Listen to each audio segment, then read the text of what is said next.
हामी सासू बुहारीको भलग चाहिँ कस्तो छ है। मम्मी चाहिँ पछाडि लगेज बोक्दै टुई टुई हिँड्न लाग्नु भयो। म चाहिँ हातमा यति नै समातेछु। यहाँबाट लैजाउँला त नि।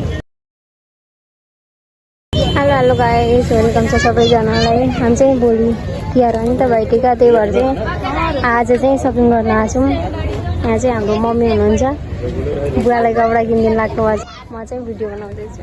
कस्तो भिड छ।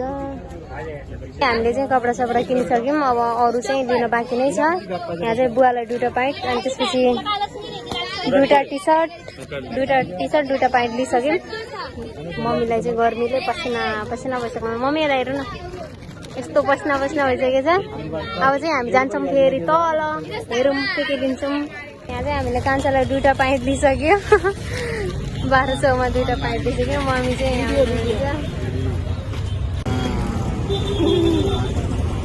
एक किलो, यो चाहिँ 80 रुपियाँको, 80-160 रुपियाँको। यो चाहिँ 2 किलो किनिसक्यौँ।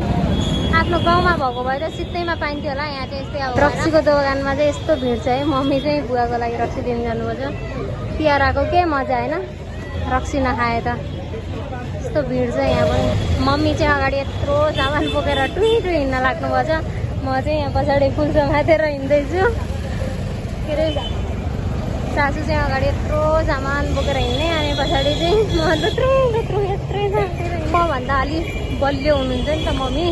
त्यही भएर चाहिँ गाइस मलाई समात्न दिनु हुँदैन क्या मम्मीले, म गर्छु भन्नुहुन्छ। त्यही भएर बाहुबली भन्नुभएको छ। मम्मी चाहिँ बाहुबली तर हिँड्नुहुन्छ टुई काट्नु, मलाई भेटाउनै दिनुभएको छैन।